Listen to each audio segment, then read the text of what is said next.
পানি বাতাসে বইছে, আর প্রকৃতি জানান দিচ্ছে এখন সূর্য ডুবি সময়। কিন্তু প্রকৃতিতে দেখুন কত চমৎকার সৌন্দর্য রয়েছে।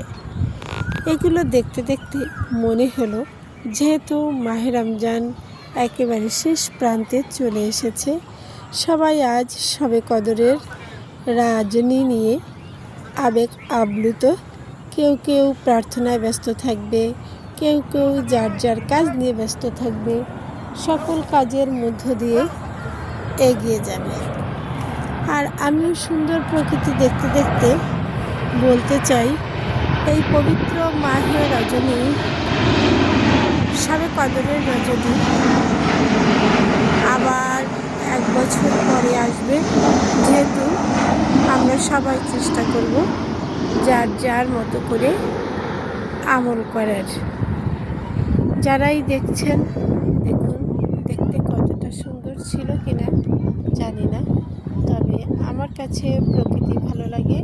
কারণ গাছপালার কাছে আসলে ওরা যেমন মনকে আনন্দ দিতে পারে, ভালো লাগাও কিন্তু দিতে পারে।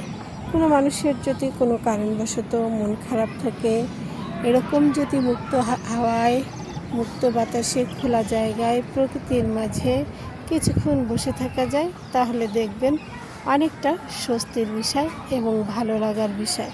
তাছাড়াও খোলা জায়গায় হাঁটাহাঁটি করলে মনের বিশালতা বেড়ে যায়, এটা আমার কাছে মনে হয়।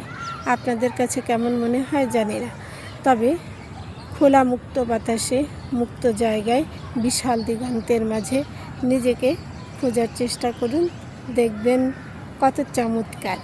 আসলে প্রকৃতি আর মানুষের ভিতরেও কিন্তু কিছুটা মিল আছে। কারণ প্রকৃতি যেমন আপন মহিমায় সুন্দর, তেমনি মানুষও তার নিজ কর্মগুণে অসাধারণ চমৎকার সুন্দর। আর যদি সেটা হয়ে যায় মানুষের কল্যাণে কোনো কাজ, বা যাই বলেন না কেন, সেটা দেখা যাবে সত্যিই অসাধারণ।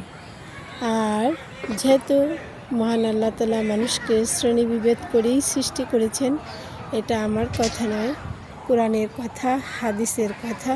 যেহেতু কে কী অবস্থায় আছে সেদিকে না তাকিয়ে আমি কি অবস্থায় আছি, আমি কোন অবস্থানে আছি, কি করছি, এবং আমার দ্বারা মানুষের কল্যাণ আছে কিনা, বা কোনো ভালো কাজের সাথে সম্পৃক্ত আছে কিনা, এটাই হওয়া উচিত।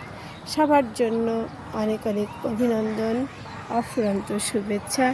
আর ওই জলজল সূর্যের মতো সবার জীবনের প্রতিটি পার্ট সুন্দর হোক, এটাই আমার পক্ষ থেকে দোয়া এবং কামনা রইল। যে যেখান থেকেই দেখছেন অবশ্যই লাইক, কমেন্ট, শেয়ার করে পাশে থাকবেন, এবং যে যেখানে যুক্ত আছেন কেউ কিন্তু চলে যাবেন না। সবাইকে ধন্যবাদ।